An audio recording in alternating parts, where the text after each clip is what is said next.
Olá pessoal, como é que vocês estão? Tudo bem? Bom, se o vendedor morreu, não tem como fazer a escritura pública de compra e venda. Então, nesse caso, tem que se tomar um outro caminho para regularizar esse imóvel, para colocar ele no seu nome. O primeiro ponto que a gente tem que observar, o primeiro caminho que a gente tem que ver se dá para adotar, é o da adjudicação compulsória. Só que para entrar com a adjudicação compulsória, tem alguns requisitos que tem que ser preenchidos. Então, você vai pegar o seu contrato particular de compra e venda e vai ler ele para ver se tem algumas coisas lá. A primeira coisa que tem que estar lá é uma descrição boa do bem, né, para conseguir identificar o imóvel. Número 2, né, tem que ter o preço e a forma de pagamento, e o imóvel tem que estar quitado. Não tem como você exigir, né, o registro, né, que passe o registro do imóvel, né, a matrícula do imóvel para o seu nome se você não quitou o contrato. Obviamente que dependendo da situação, você pode entrar com processo e fazer o depósito, né, da diferença da parte faltando em juízo, mas aí, enfim, via de regra você tem que pagar, seja no momento da distribuição ou seja no momento anterior. Ponto número 2, você tem um detalhe formal, que é se os cônjuges, né, de compradores e vendedores assinaram também esse contrato, dependendo, né, obviamente, se eles são casados e do regime de casamento deles. Outro ponto é que o contrato ele não pode ter cláusula de arrependimento, ele tem que ser retratável. Né? Não pode ter aquela cláusula que tem alguns contratos do tipo, se as pessoas se arrependerem, vai pagar uma porcentagem do valor do preço em multa para outra parte. Então não pode ter isso, ele tem que ser irretratável. Irretratável, irrevogável, aí tem que ver se isso também está lá.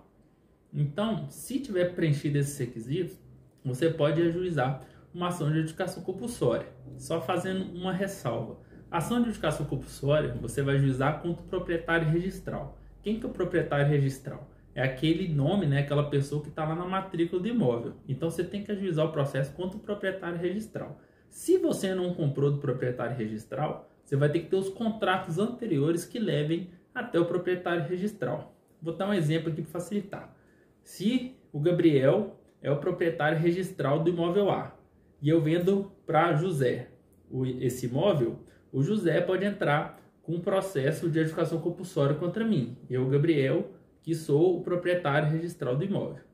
Agora, se eu sou o proprietário registral do imóvel, vendo para José e José vende para Maria, Maria só vai poder entrar com a ação de adjudicação compulsória contra mim, Gabriel, se ela tiver também o contrato que eu vendi para o José. Ou seja, ela tem que ter o contrato dela, né? Obviamente, esse ela vai ter, ela comprando do José e do José comprando de mim. Se ela tiver esses dois contratos, ela vai poder entrar com uma ação de adjudicação compulsória contra mim, o proprietário registral. Se ela não tiver, não cabe a adjudicação compulsória. Então, esse é um detalhe que também tem que ser observado. Atualmente, né, teve uma lei nova desse ano que está dando a possibilidade de fazer a adjudicação compulsória extrajudicial, diretamente no cartório de imóvel. Então, é bom também ter isso em mente, porque apesar de ser mais caro, mas é muito mais rápido. E por fim, se não couber, né, a adjudicação compulsória, você tem que ver um outro caminho.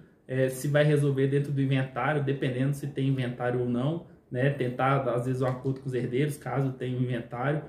Se não tiver o inventário, se não for possível, né, resolver dentro do inventário ou na falta do inventário, pode também, por último, tentar um uso capião, só porque tem que estar preenchido os requisitos da uso capião.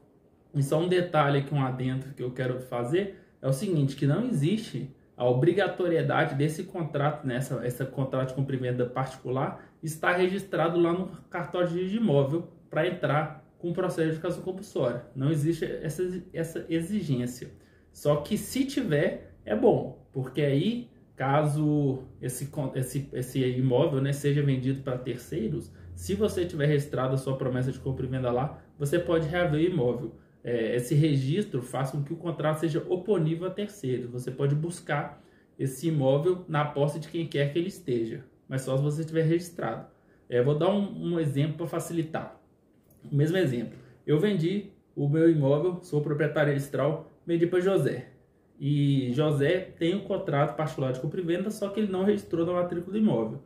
Eu pego esse mesmo imóvel, né, e vendo para Maria também.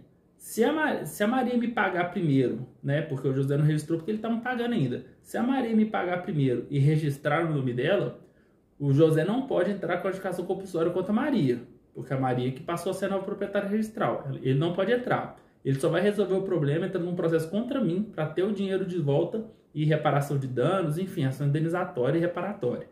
Agora, se eu vender esse mesmo imóvel para José, José registra esse promessa de compra e venda lá no cartório de imóvel, na matrícula do imóvel, e eu vendo esse imóvel para Maria, mesmo se Maria me pagar primeiro e registrar a propriedade no nome dela, o José vai poder entrar com a ação de justificação compulsória contra Maria, porque ele registrou. É só isso, é um detalhe, né, que confere a questão de direito real ao contrato, mas o caminho não impede de entrar com uma justificação compulsória. Então o recado de hoje é esse, um abraço e até o próximo vídeo.